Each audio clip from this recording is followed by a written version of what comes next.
ശ്രേയസ് അയ്യർ എന്ന ക്യാപ്റ്റനെ കുറിച്ച് പറയാതെ എങ്ങനെ കടന്നു പോകാനാകും?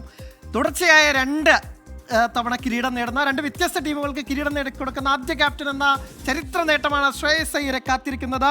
ഒരുപക്ഷെ അദ്ദേഹം ക്യാപ്റ്റനായ ടീമുകൾക്കൊക്കെ തന്നെ വലിയ നേട്ടങ്ങൾ സമ്മാനിച്ചിട്ടുള്ള താരമാണ് ശ്രേയസ് അയ്യർ. ആദ്യമായി 2019 പ്ലേ ഓഫിലേക്ക് ഡൽഹിയെ നീണ്ട വർഷത്തിന് ശേഷം, 7 വർഷത്തെ കാത്തിരിപ്പിന് ശേഷം അദ്ദേഹം പ്ലേ ഓഫിലേക്ക് കൊണ്ടുപോയി. പിന്നീട് 2020 ആദ്യ ഫൈനലിലേക്ക് കൊണ്ടുപോയി. ഒടുവിൽ 2024 കൊൽക്കത്തയുടെ 10 വർഷത്തെ കാത്തിരിപ്പ് അവസാനിപ്പിച്ച കിരീടം നേടിക്കൊടുത്തു. ഇപ്പോൾ പഞ്ചാബിനെ 11 വർഷത്തെ ഇടവേളയ്ക്ക് ശേഷം പ്ലേ ഓഫിലേക്ക് നയിക്കുന്നു, ഫൈനലിലേക്ക് നയിക്കുന്നു.